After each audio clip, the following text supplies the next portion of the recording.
యేసుక్రీస్తు నామంలో పరిశుద్ధాత్మ ఆశీర్వాదం చూస్తున్న ప్రతి ఒక్కరికి హృదయపూర్వక వందనాలు తెలియచేస్తూ ఉన్నాను.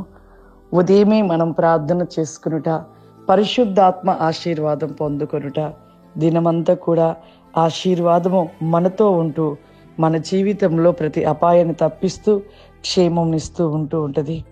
ఈరోజు పరిశుద్ధాత్మ దేవుడిస్తున్న వాగ్దానము సామెతల గ్రంథము 10వ అధ్యాయము 12వ వచనము.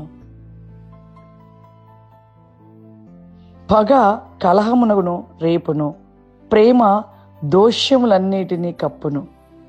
పగ కలహములు రేపును. హెచ్చిమే ప్రియులారా, ఎంతో మంది కూడా ఒకరిపై ఒకరు శత్రుత్వం పెట్టుకుంటారు, పగలు పెంచుకుంటారు. ఆ పగతో ఎప్పుడు గొడవలు పెట్టుకుందామా, ఎప్పుడు గొడవలు పెట్టుకొని ఒకరినొకరు గొడవలతో చంపుకోవడమా, లేకపోతే నరుక్కోవడమా, ఇటువంటివి పగ అనేది కలహములకు దారితీస్తూ గొడవలు పెట్టుకుని చాలా భయంకరంగా ఈ రోజులలో పగలు ఎక్కడ చూసినా, కుటుంబాలలో పగలు, రక్త సంబంధాలలో పగలు, అన్నదమ్ములలో పగలు, అక్క చెల్లెల్లో పగలు, తల్లి కొడుక్కి పగ, తండ్రి కొడుకుకు పగ, ఎటు చూసినా పగలే. ఎక్కడ చూసినా ప్రేమ లేదు ప్రియులారా. ఎక్కడ చూసినా పగల చేత ఒకరినొకరు చంపుకోవడం, ఒకరిపై ఒకరు దాడి చేయడము, ఒకరిపై ఒకరు గొడవలు పెట్టుకోవడము, ఇవన్నీ కూడా ఒక పగ అనేది మనలో ఉన్నప్పుడు ఇటువంటి కలహములు రేపబడుతూ ఉంటాయి. అదే ప్రేమ. ప్రేమ ఎక్కడి నుండి వచ్చింది? దేవుని నుండి వచ్చింది. పగ ఎక్కడి నుండి వచ్చింది? సాతాను నుండి వచ్చింది. సాతాను నుండి వచ్చిన పగనే కలిగి ఉంటున్నారు. కానీ ఆ పగను తొలగించుకొని ఆ యొక్క దేవాది దేవుడు ఇచ్చిన ప్రేమ, ఆ ప్రేమను కలిగి ఉండలేకపోతున్నారు. ప్రేమ కరువైంది, ప్రేమ లేదు.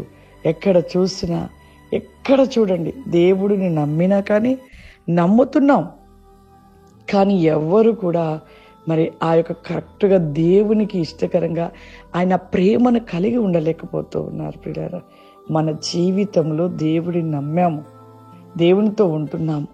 ఆ దేవుని ప్రేమ మనలో ఉండాలి కదా. ఆ ప్రేమ ఉంటేనే కదా మనము దేవుని యొక్క స్వరూపులము, దేవుని యొక్క బిడ్డలము. ప్రేమ అంట ఎంత దోషములను కూడా కప్పివేస్తుంది. ప్రేమను కలిగిన మనము ఎంత పగ కలిగిన వ్యక్తి అయినా, ఎంత కక్ష కలిగిన వ్యక్తి అయినా, ఎంత శత్రువైనా మన ఎద్దకు వస్తుంటే ఆ శత్రువును చూసి మనకి పగ రాదు, ప్రేమ కలుగుతుంది. మనకు ద్వేషం రాదు. వారిని చూసి ఆదరించాలనే ఒక మనసు వస్తుంది. వారిని చూసి కక్ష ఉండదు. వారిని చూసి ఇక ఆ యొక్క ఒక సమాధానము కలిగి ఉండాలని ఆశ కలుగుతుంది. అది నిజమైన దేవుని ప్రేమ.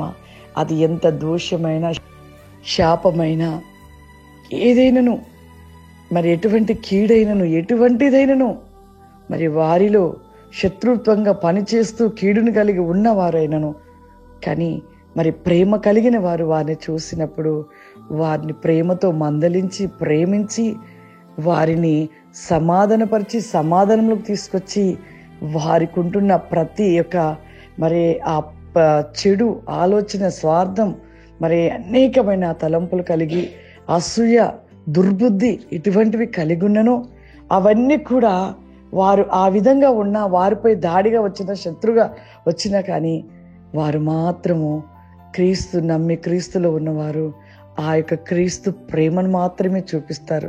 అందుకే ప్రేమ పాపమునైనను దోషములైనను కప్పివేస్తుంది. ప్రియులారా, మన జీవితంలో ఆ ప్రేమను కలిగి ఉండాలి. శత్రువును చూసిన మనం ప్రేమించి ప్రేమను కలిగిన వారుగా నిలిచి ఉండాలి. అందరం కళ్ళు మూసుకున్నట్లయితే ప్రార్థన చేసుకుందాం. సర్వశక్తివంతుడా, దయగల తండ్రి, గొప్ప దేవ, పరిశుద్ధాత్మ, నీకు వందనాలు చెల్లిస్తున్నాం.